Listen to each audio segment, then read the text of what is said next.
If your career is fine right now, you've got to pay attention, because fine is how good enough can become a ceiling. On the 21st of December 2022, I wrote one sentence in my diary. I wrote that I wanted to double my income in 2 years. Now, at the time, I didn't have a 100-page plan or anything like that. All I knew was that good enough was starting to feel like a ceiling. Now, by 2024, January 2024 to be precise, that 2x increase happened. But the biggest change wasn't about the money. It was about getting my ability to dream big back again.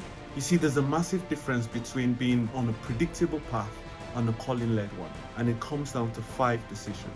And so in today's masterclass, I'm going to break down the dream ladder, which I used to break that ceiling and move from being careful to being calling-led. This is your blueprint for transformation. Let's get started.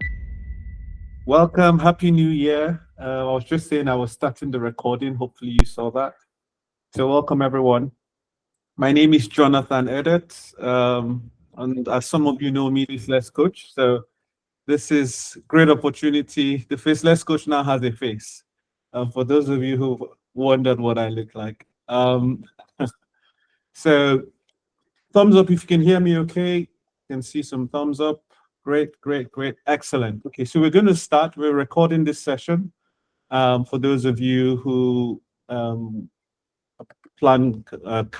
spend the whole 1 hour. I can see there are a number of AI tools, so feel free to use your AI tools to take notes. That would be great.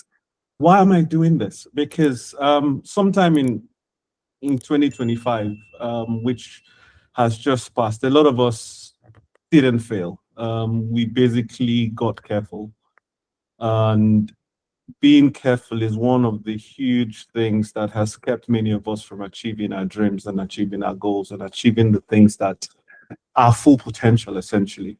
And the danger of being too careful is it might look responsible, but it quietly edits what your future could be. So today's session is, I wouldn't say it's motivation. What I want to provide you with is a decision framework that you can apply today that will help you stop playing small and will help you take one clear next step. One thing we need to remember is many times we greatly overestimate what we're going to achieve in a year.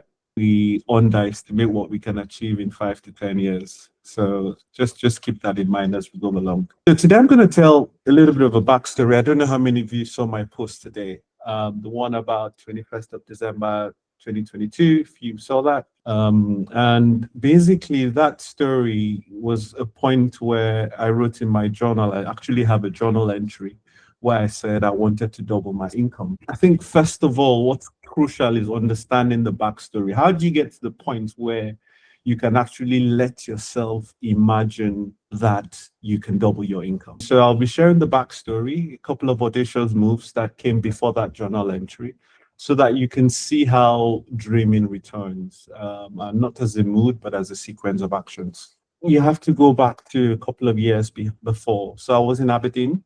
I joined my company in Aberdeen, and I'd been there for about 7 years. I had tried so hard to leave, but everything I tried, nothing seemed to work. I then learned this whole concept. Now, as I share these stories, you would see yourself in one area or the other. So if you're taking notes, do take notes.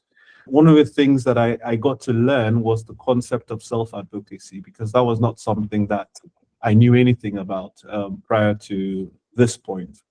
And so one of the things that was a major breakthrough for me was starting to speak about myself, starting to share my work beyond just my team, beyond just my boss and my boss's boss. I joined communities of practice. I shared about my work, and people started to hear about me beyond just my immediate team. And so the breakthrough I eventually had was a new team was forming, and the boss had heard about me, and we had a chance conversation. And I said to him, I've been looking to leave Aberdeen. And he said, I'm forming a new team, and I think you'll be a great fit. We had a brief conversation, and I said, well, the deal is if you can get me out of Aberdeen to Sunbury, which is our technical hub, we've got a deal. And he said, okay, great, we'll get it done. And that was the breakthrough. And the breakthrough happened because I started advocating for myself. I stopped depending on just my boss or my immediate team in terms of advocacy for my work. Moving from Aberdeen, having spent 7 years there, we had family entrenched, we had friends, we had church, everything was in Aberdeen. That location was one of the first shifts that we needed, because sometimes the next level is not a new skill, is a new environment. And something happened when we left Aberdeen. Now, Aberdeen is great for me in oil and gas. It's an operational center. But Sunbury is actually where the decisions were being made, is where you walk in the corridors and you walk across VPs, you walk across decision makers, etc. And one of the first opportunities that came up was to lead a community of practice that we had for simulation. Now, this opportunity wouldn't have come if I was in Aberdeen, because they needed someone in the major hub, someone in Houston and someone in Sunbury. And because I was in a different location, I was able to take up this opportunity, and that greatly increased my visibility within the company. So first thing I would say is enter a bigger room. Think about what limitations your current location could be placing on you. And one thing to think about as a prompt is, where do you need a bigger room in 2026? Is it in terms of people, the people you have around you? Someone has said you're the average of your friends, your immediate network. Is it the pace? Are you comfortable are you moving at just a comfortable pace? Just moving from one stage to the next stage, following exactly the pattern that your company has set? Is there something about your standards that needs to be challenged? Are your standards high enough? Are you challenging yourself? And is there something about exposure? Because sometimes you don't know what you don't know. And there were conversations that I got exposed to when I moved to Sunbury that I would never have been exposed to when I was in Aberdeen. So there's something about being in a different room, being in a different environment. And so the first question for you is, where do you need a bigger room in 2026? What would that look like in terms of people, in terms of pace, in terms of standards, and in terms of exposure? If you can put something on the chat, if you have any thoughts, it'd be great. So first thing, enter a bigger room. That was great. I moved down to Sunbury. I had gotten finally broken free, so to speak, from Aberdeen, and everything was going great. I had a 2-year assignment, short-term assignment. What that means is the company pays for you to relocate, and we had a house, a 4-bed house in Aberdeen, and because we had property in Aberdeen, they put you in more or less an equivalent property. So company put us in a property in a lovely place called Ascot in England. Big garden, lovely. It was a really dream house. Lots of wood. My wife really, used to go a lot of walks in that environment. So it was beautiful. Everything was going fine. Now, this was about 2019 was when we moved. I had been in Aberdeen since 2012. So we moved in 2019. And then COVID happened. Now, I don't know where you were during COVID, but for us, what that meant was things started shutting down. And essentially by March, I got a call, actually initially a text saying, just a heads up, your assignment has been cancelled and you're going to have to move back to Aberdeen. And then eventually a call that confirmed that fear. There was no option being placed before me. The only choice I had was, your assignment's been cut, you've got to go back to Aberdeen. And that was what was expected. I wasn't the only one. Many other people who had short-term assignments had their contracts cancelled and they were asked to move back.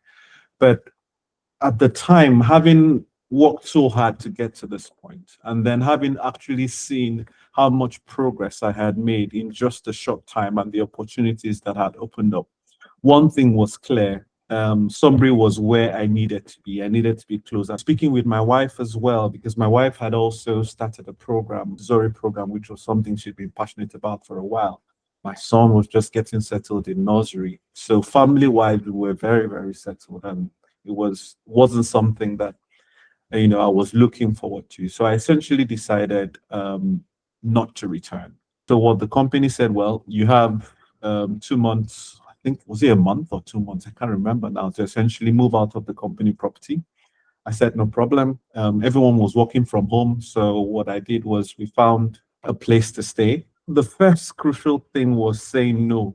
And I think that's one of my wife and I were talking the other day, one of the most pivotal decisions we made, because we didn't have any guarantees about what was going to happen. There was a lot of uncertainty. We still had a house in Aberdeen. But saying no to that default decision was crucial. Now, the key insight here is default decisions can protect comfort and not calling. I wonder what you would have done if you were in my shoes. But one thing is about dreaming again is you need to disrupt the default. So one question for you and a challenge for you, what is the default you're living in right now that may no longer fit? It may be something you've always done. It may be a job. It may be a group of friends, whatever that. It may be just a mindset. It may also be what everyone else is doing, right? Because, like I said, a lot of people had their assignments canceled and they had to move back. But we decided not to because of what we saw ahead and because of our dreams and our goals.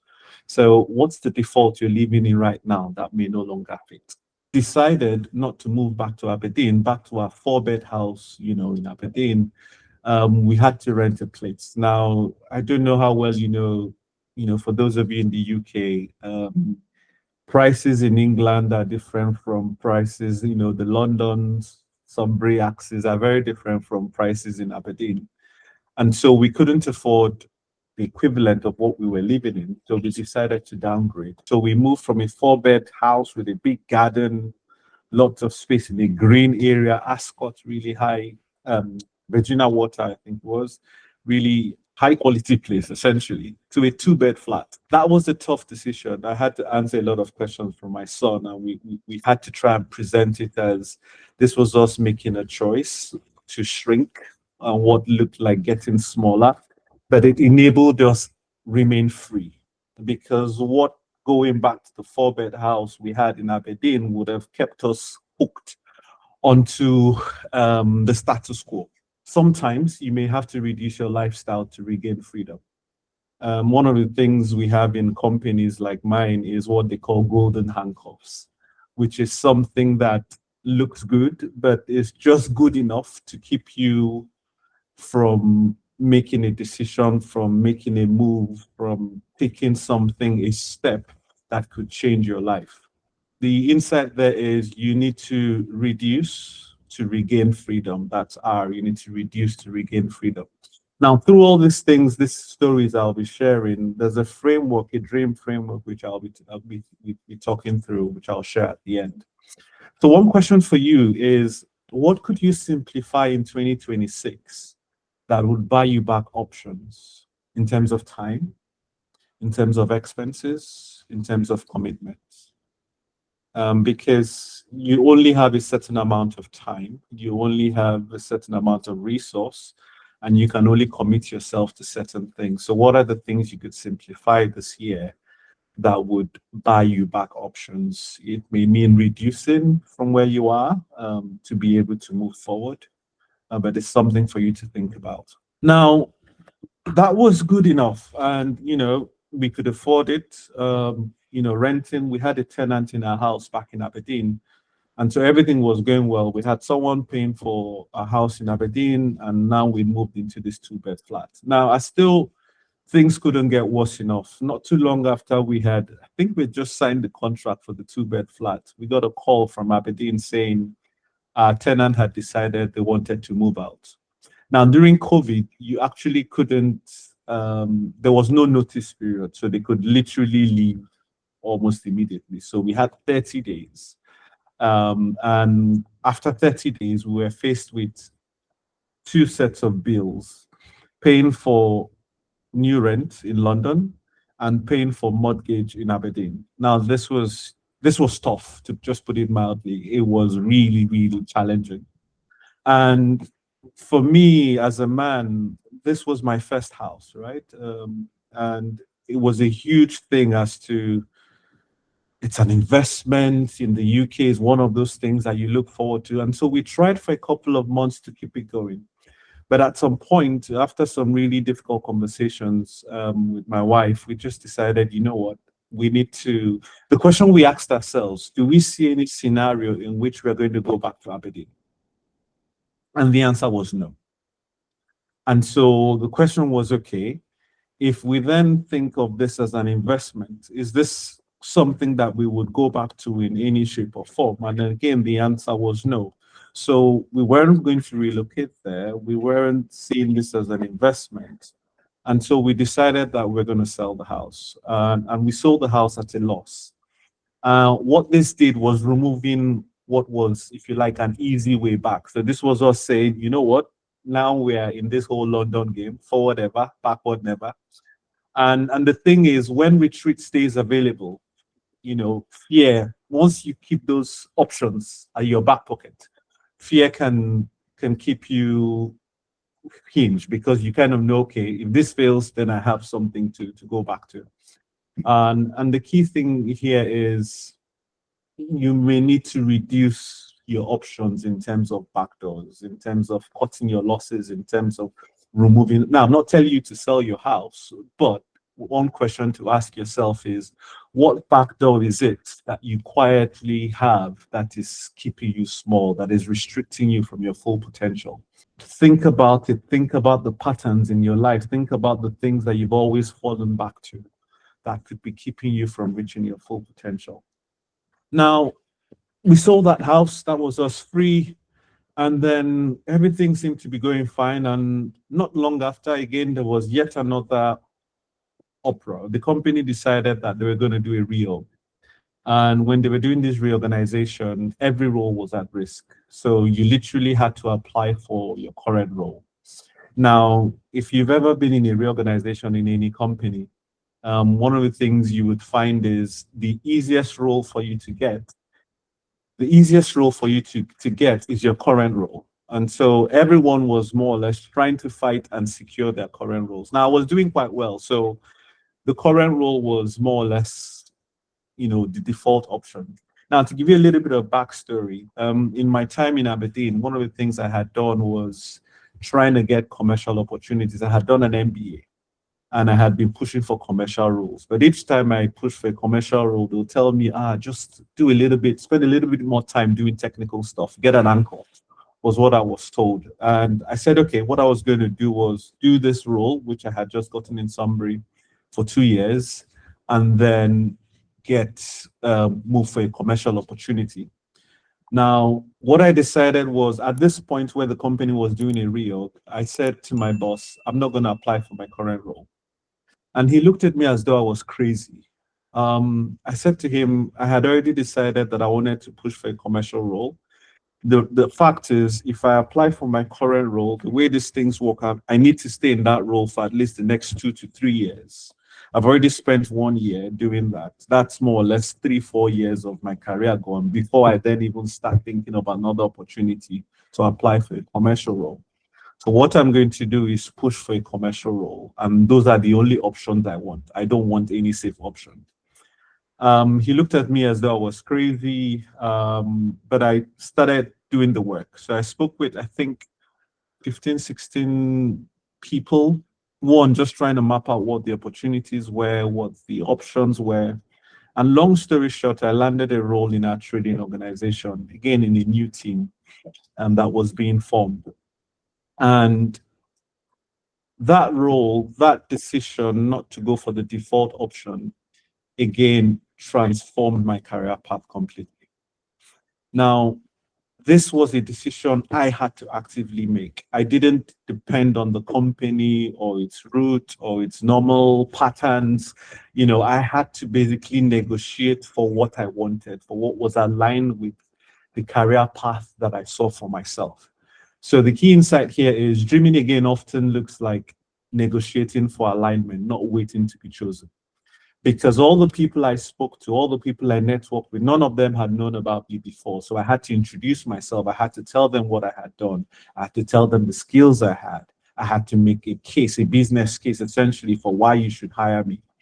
And there are times in life where you need to make that push rather than waiting to be chosen. And so key thing there is you need to ask for alignment. And so a question for us to think about is, if you stop trying to be reasonable, right, and just follow what everyone else is doing, what your boss has always told you to do, what would you ask for? what kind of role would you ask for? What kind of project would you ask to be put in? What kind of move would you be pushing for? What kind of exposure are you going to be looking for? If you stop trying to be reasonable, because many times, when I spoke to my boss, he said, for heaven's sake, you have a first option and a second option. If you don't get this role you're looking for, you are going to lose your job. He said that to me. And I said to him, I would rather lose my job than do something that I would not be aligned with. Because one, I knew that the worst case scenario was okay, maybe I get made redundant, but I knew I had the skills, I knew I had the passion, and I knew I could get a job anywhere else. That was something, confidence I needed to have in myself. And I think when I spoke to people, they could see that. And so they got the opportunity. So now the final story. Now all of this is happening before 2022. So this is 2020, COVID happens. I start this new trading role in 2021. Now, one of the things I was doing here was I was mapping my career because I had seen the executives and the people that were going on the path I wanted to go. And I could see that they had a technical thing they had done. They had done some operational stuff, and I spent a year offshore. They did a commercial stint, which I was now doing in trading. And one of the things they also did was they worked in the HQ at some point. And so, and there was also that whole push for growth. Now, so at this point, I had two opportunities that had come up. I was pushing for promotion at this point. And one of the roles was in my current team. It would basically be supporting one of the leaders on the team. And there was another role that was in our company headquarters, leading a global team that was looking at across all our business development portfolio, the global BD portfolio. Now, on grade, they were both on the same grade. So from a what do you call it? From a scale point of view, they were kind of similar. But one of the things I did was I looked at the description because it was a really tough conversation or really tough decision for me. With trading, I could get, good visibility, fast pace, and the pay was higher because I could make more money from the bonuses. Now, I don't know how well you know about banking or trading jobs. The main money is in the bonus. There's no limits to the bonus structure. We even had traders at the time whose salaries had to be signed up by the board because they were earning more than our CEO. So trading money was mad money. But the global BD role, one, it was a global remit. Two, I would get to work with the executives, get to see how they think. And I had the opportunity to lead a community of practice for business development that had 700 members. And looking at both job description, the trading one had support, while the other one had lead. And that essentially became what shifted one decision versus the other. I took the opportunity that gave me the chance to lead. I took the opportunity that exposed me to how the executives were thinking. I chose the opportunity that could fill a gap that I had in terms of working in that executive environment, thinking strategically about how the entire company, because one of the things that role gave me was exposure to all the entities. So every single entity reported into my team. So I could see the entire company through that role. Now, that decision meant a smaller paycheck because I didn't get the bonus potential that I would have gotten in trading. And that detour became direction, and it became something that later differentiated me for other opportunities that came up afterwards. Now, when both doors look good, now I can look back today, and if you ask me, did you make the right decision? It's a tough one because either one could really have worked out. But the role I'm doing now, one of the things that stood me out was the fact that I actually had that breadth of experience as well as the commercial and the exposure to the executives and strategy. So in a sense, it sort of worked out. So when both does look good, if you're faced with those kind of decisions, one of the things that is crucial is to choose the one that grows your future identity, the one that grows your future calling, rather than what may satisfy you today in terms of your earning potential today, but could limit you tomorrow. Because sometimes the right door, you may pay less upfront, but it may actually expand your leverage. So you need to move towards your identity, move towards your calling in whatever you're doing. And so the question, again, a reflection for us at this point is, what option in front of you looks smaller on paper, but could actually make you larger inside? What option in front of you looks smaller on paper, but might actually make you larger inside? Now, pulling this all together so we have some good time for questions. Like I said at the start, most people overestimate what they can do in 1 year, but they vastly underestimate what they can do in 10. And dreaming is how you actually build that 10-year life, one step at a time, because it's letting yourself to get to the point where you can even imagine what it looks like. In my own case, it was doubling my income. In your own case, it could be something entirely different. And so I'm going to give you this framework. It fits the word dream. I call it the dream ladder. So the first D is disrupt the default. Refuse the automatic path. D, disrupt the default, refuse the automatic path. The next one is R, you may need to reduce to regain freedom. So whatever it is that it seems to be holding you and keeping you from exploring options, sometimes you need to simplify to increase the options in front of you. The next one is E, which is enter a bigger room. Now, this is powerful because your location can be the difference between a life that is limited or something that expands far beyond your potential. There are conversations that are happening in rooms that you don't even know exist. And so one of the most powerful things that can change your life and change your destiny is entering a bigger room, changing your environment, changing your standards, changing your group, your friends, opening up your mind as to what is possible. And then the next one is A, which is ask for alignment. I have been passive in the past. In fact, in my first 7 years in my career, one of the things I did was I kept doing all the right things, right? When I was brought up, we were taught work hard, put your head down, you will get recognition. Everything else would flow. That was how I was brought up. But what I recognized was no one's going to give you anything. If you don't want it hard enough to ask for it, you're not going to get it.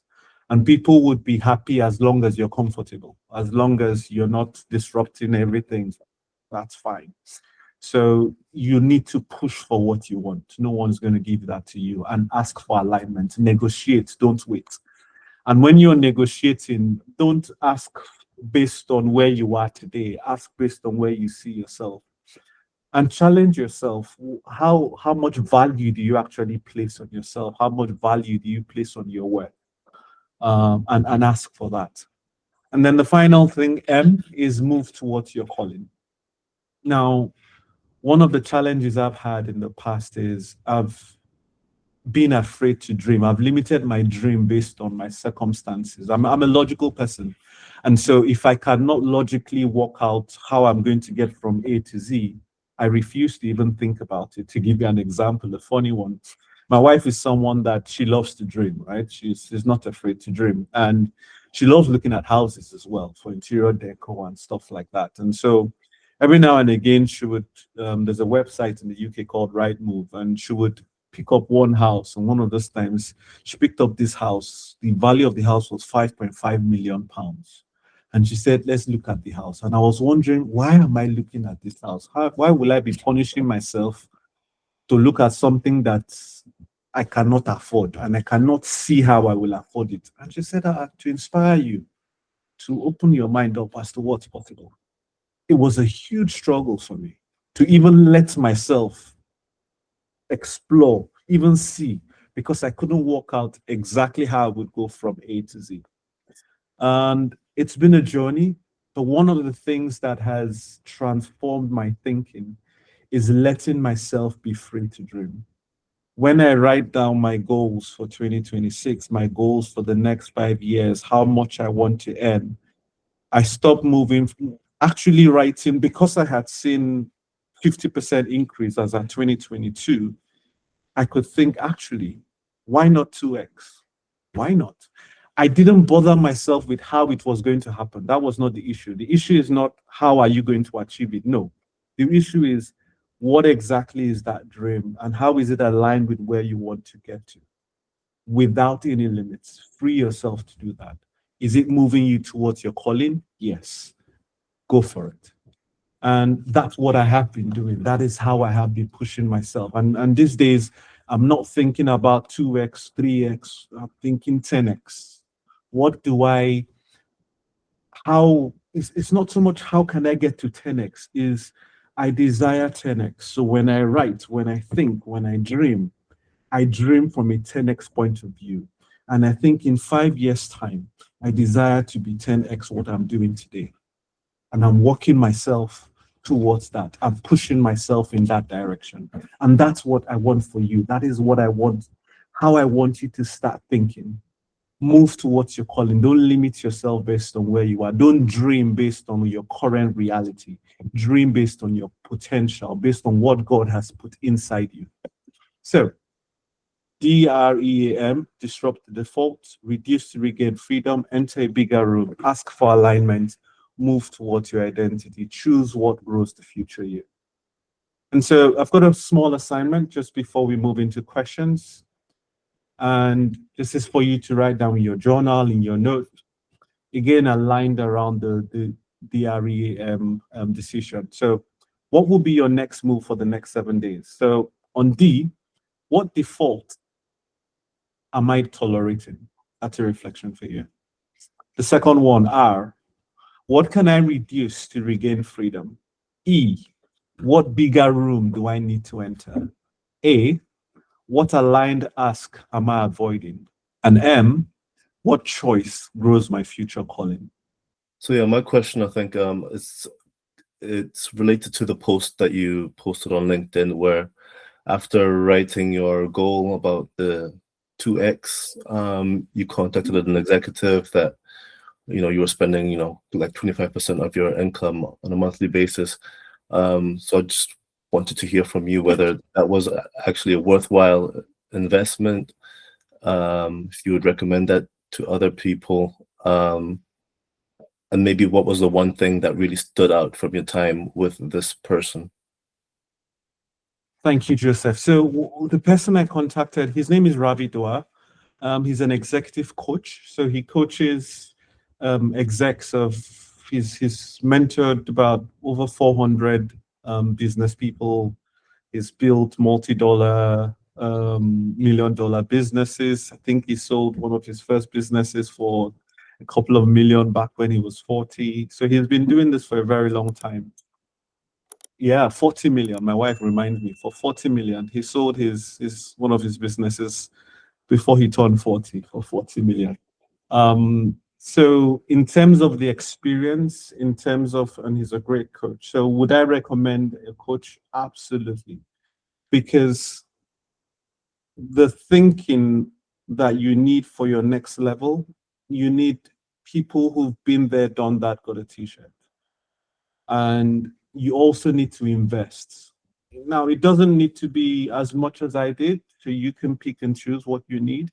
But it needs to cost you something. Was it worth the while? By far. It has paid off 10 times over, 10 times over, 10 times over. So I would strongly recommend an executive coach or a coach in general, particularly when you are trying to move, you want to stop doing 1 + 1 = 2, 2 + 2 = 3. You want to start doing 5x, 2x, 10x, 20x.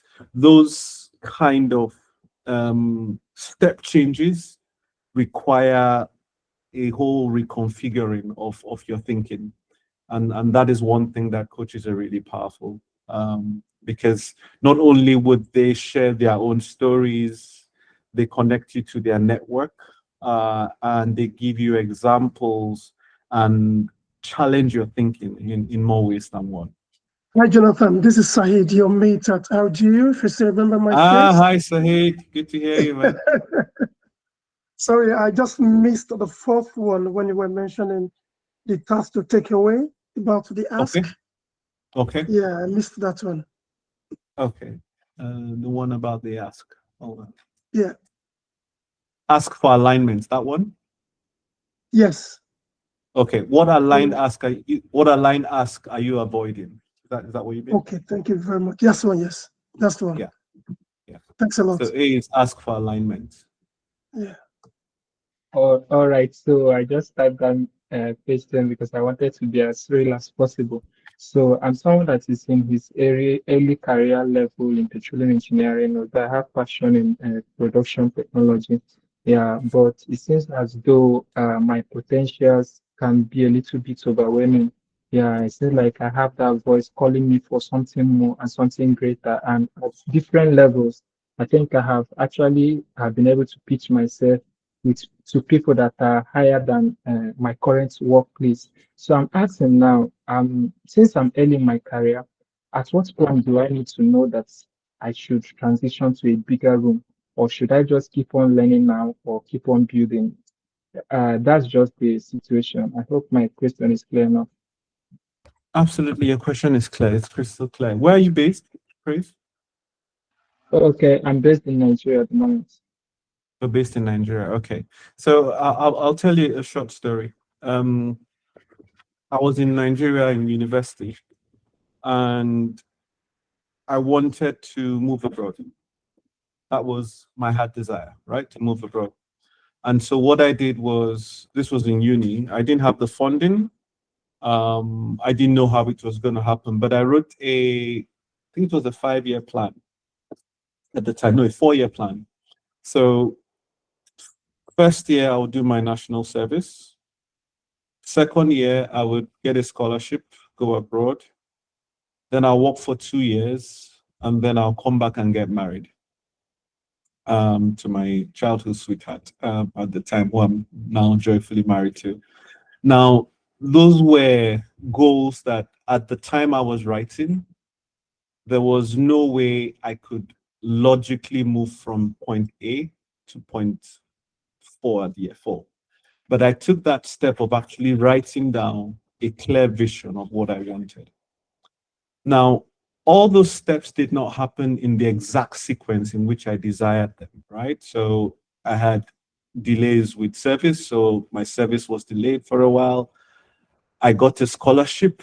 I sat for, I think, close to 10 scholarship exams. The one I finally got was not complete. It only covered my tuition. So I had to get living expenses, which meant I had a year that was not planned in the plan, and worked somewhere, and eventually, long story short, got some funding from my government to cover my living expenses. Then I went abroad, spent a year, started applying for jobs because I knew that was a key criteria in my goals. And thankfully, I got the job that I'm doing today, and eventually came back to get married. But I did get married to my wife 4 years after. This was 2008, and we got married in 2012. So what would I say to you, Praise, using this story is take your time, remove the limitations of how much you have, because my parents couldn't afford a master's. Remove the limitations of your qualifications or whatever it is, and write down a 5-year plan. Where do you see yourself in 5 years? Go in as much detail as possible, and then make that into something that you say to yourself when you pray, when you meditate, whatever it is you do. Let that be something that you keep repeating yourself. Now, each of those things would require you to start doing something today. So if in 5 years' time you see yourself somewhere, what is it that you need to start doing today to position yourself? And so set yourself that 5-year goal, write down in as much detail as possible, put it into something which I would call an affirmation, and so that you repeat it to yourself on a daily basis, weekly basis, so that it's something that keeps resonate and you would see yourself moving in that direction. Now, in my own case, things might not move exactly how you planned it, but that goal, that desire you have in you will definitely come to pass if you can put that first step, cast that vision, and run with it. Well, thank you. I thought it was very good to hear you speak about your story in a very compelling way, like you've done. I think my question is simple, really. Is I like the what that you've outlined. You know, it kind of provokes the questions you should ask yourself, and maybe makes it clear what it is that you can begin to look at. I guess for me, though, it's the how do I turn this into something that is real and not a, a template that's predictable. Writing it down. Those daily affirmations. And yeah, I get it, and I do that, but it doesn't. For me, if it's not clear really how I'm gonna take or get to the next level, I just end up going back to where I was before. Notably, when I'm not seeing the things that I'm dreaming about or I've written down. If I don't see it, it begins to frustrate you, and it just say, look, I think I'm better off going back to where I'm coming from than the tension you feel when you are not clear on what you're doing, where you're going, where it's all going, ending up, and all. So sometimes the comfort of what is predictable is sort of where I land myself. And I don't like that as well. But that's the how. How do you just keep moving towards what you really, really want to do? Because you kind of know what it is. It's just how. That's a great question. And I think it's something that a lot of people would resonate with a lot of people, because like I said, one of the things that I used to struggle with is, particularly as a logical person, is if I cannot logically think of how I'm going to move from A to B, I didn't even let myself dream it. So it's not even a matter of, okay, maybe we'll dream it and then we'll. But the thing is, for lack of another way to structure it, faith is the evidence of things hoped for, which is why I titled this session Dream Again, because it all goes back to your thinking, right? Because if you think you can't, then no matter what you write, no matter how many affirmations you have, no matter how many things or plans or people you talk, because you think you can't, you won't. Now, I didn't get to the point of writing down, I want to double my income on overnight, which is why I told this story, because it was a series of decisions, a series of small muscle building choices. So what I would say to you is, rather than trying to work out what the big thing is that you need to do, first of all, free yourself to imagine what it is you exactly want. There's something my wife always says: tell yourself the truth. What do you really want? And if what you really want, for example, has certain things that are outside of your status quo, to look at your question there, going back to the status quo, then what you need to ask yourself, what are the micro decisions I need to make now? Because I wrote that in my journal on the 21st, and on the 22nd, I had a chat with the coach.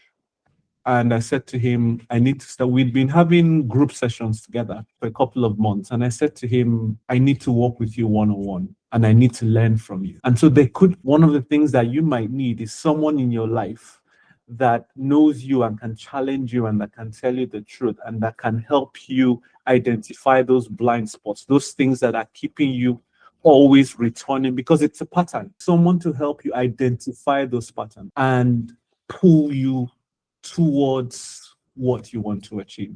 Free yourself to write down what that goal looks like, but start making micro decisions, micro steps of faith, things that would keep you, and it could be changing your network, because that's the thing. If you have people everyone around you is doing the same thing, everyone around you playing the same game.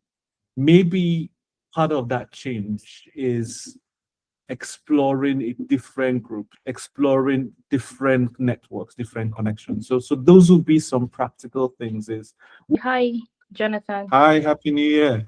Happy New Year. Very well done. Really enjoyed the Thank session. you. Always enjoy it. I've been following your story since 3 years now, I guess. So very well done. I guess for me, it's I completely agree with you in terms of disrupting the default and refusing the automatic path. So I guess there's a time I spoke to you about this, and you mentioned about a closed mouth never getting fed, which is true. Again, the cave you fear to enter holds the treasure you seek. So fully aligned. But at what point is there a limit to it? At what point do you start? Do you overdo it and start being looked at as ambitious, as too ambitious? That's a good question. I have been labeled as being too ambitious. In fact, more than once. And it's something that you need to make peace with, because it's not for everyone. Ambition is not for everyone, and it's okay, right? There are people who are happy. Someone said something, they don't want too much from life. Someone actually said that they don't want too much from life. As long as they are fine, their kids are fine, attending preschool, everything's good. They don't want too much from life, and that's fine. And the thing is, a lot of people look at you based on their own story. And when they cannot place you within their framework, because they paid a certain price, they spent a certain amount of time to go from grade this to grade that, or from business this to business that. And if they see you trying not to follow that path, or wanting to chart your own path in ways that doesn't fit the status quo, of course they would feel challenged. And sometimes it's people's own insecurity that is showing up. So what I would say is, what it is you have in your own, what the potential because this is not a question of desiring what someone else has. This is a question of wanting to achieve the potential that you have within you. And for all of us, that is different. And what my charge is for each and every one of you is for you not to rest until you achieve the thing, the full potential, the full power of all that God has put in you. If there's any fire you get from this, I want it to be such that you leave here thinking, what am I doing with my life? I have so much more that I can achieve. I have so much more that I can do. What am I doing? And if that means taking one of these steps we've talked about, then go for it. And people will say what they would say. The thing is, the higher you go, the fewer people are, and the more people will talk about you. So you need to make peace, Judith, with people talking about you. Make your decision. When I moved from trading to BD, it was crazy because everyone wanted to join trading, right? It was difficult to get into trading. It's one of the most difficult roles to get into. And so for me to then be saying I wanted to move because I wanted a promotion, because I wanted growth, it wasn't something I could explain. When I decided I wanted not to apply for my current role, doing a reorganization when everyone was fighting for their job, my boss thought I was crazy. In fact, he said to me, you know what? You've put your first choice as commercial, your second choice as commercial. For your own sake, I would put a backup role for you. And I said to him, I don't need that. If that makes you sleep well at night, that's fine. Thankfully, we had a good relationship, right? So people will talk. Make peace with it.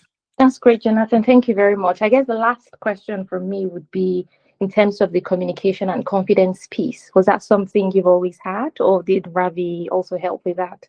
It's a little bit of both. So I have been confident, but like I said, I became comfortable because I got to a point where I was doing well. My wife was fine. My family was fine. And I had stopped dreaming. Right. So there used to be a time when I used to push myself. There used to be a time when I used to ask myself, is there more that I can achieve? Is there more that I can do with all that God? Because again, it's all around what you have, the potential you have. To him whom much is given, much is expected. So my confidence has increased with time, My confidence has increased with practice. I'll give you a good example, and I know we're running out of time. So in case there's any last questions, one thing I would share just before I give this last example for everyone, write down something. In 2026, I am choosing to. Just think about that, write it down, and put that in the chat. And I'll share this last story with you. When I started the Faceless Coach, it was back in March 2025, last year. I was scared stiff when I wrote my first post on LinkedIn, because what would my company say? What would people say? What would this happen? But I did it anyway. And then I wrote the first one, and then I wrote the second one, and it evolved. It started first as me just posting, and I'll just take a random picture somewhere, and I'll write about it. And then I started having a framework, and then I started a website, started a newsletter on the website. I saw that wasn't working. I had only 16 people signed up, and I thought, okay, I saw something on LinkedIn. I thought, oh, actually, I'll start something on LinkedIn. So I started a LinkedIn newsletter, and within a week, I had close to 200 subscribers. Now I think I have 200 and something. Then I started doing the Facebook, the Faceless Coach videos and stuff like that. And it takes practice. So like I was saying to Scott, right? Confidence, the how does not happen instantly. It happens when you take your first step, first micro step of faith, because with each thing, you get direction. Some things will work, some things will not work, but you learn. But you will not get to that point if you don't practice those micro steps. It's a muscle. Confidence, it's a muscle, and you have to practice to build it. So the Jonathan you see today, the Jonathan that can, and setting up this session, I was saying to my wife, is the most difficult thing I've done this year in 2025. I've done many difficult things. People think I'm confident, but actually stepping out behind the face, behind writing on a keyboard, behind doing my videos with avatars to share myself with the world. First, I wondered, will people turn up? Right? Will people be interested in what I have to say? Would I have something powerful enough to make a difference? But now I've done it, and who knows, I might do it again. But again, it comes with whatever it is that is in your hand, right? Start with that.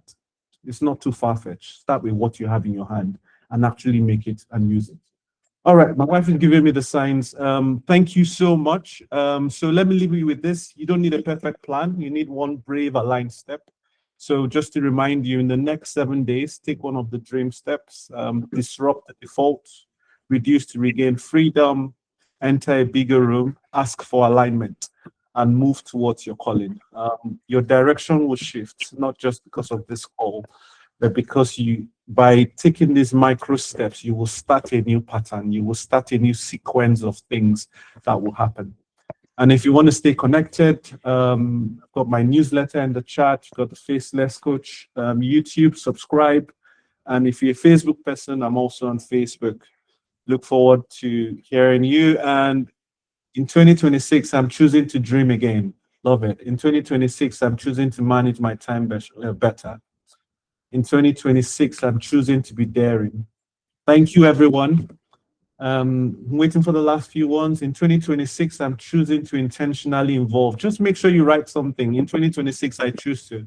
On pen to paper, type it down. In 2026, I'm choosing to disrupt my default and step into bigger rooms. I have to go pinch myself. Yes, Julia. In 2026, I'm choosing to dream again. Great, James. God bless you too. In 2026, I choose to dream and disrupt my default. Great alarms. Great to have you around. And for me, in 2026, I'm going to take more risks and do what I know God has called me to do, which is to be a catalyst and to help people like you, people like us, who are currently faceless, and to move them from faceless into architects of power. That is the mission of the Faceless Coach, and it's something I'm very passionate about. One of the things we'll be doing would be trying to build a network so that we can sharpen and challenge each other as we go along. That is what I'll be doing in 2026. Ubong, good to have you. In 2026, I'm choosing to be audacious. All right, thank you, everyone. We'll be ending the call here. Thank you for your time. Really appreciate it. Do stay connected. If you're on LinkedIn, put a comment. Let me know your thoughts. Let me know what you got from this. Thank you. It's time to dream again. God bless you. Bye-bye.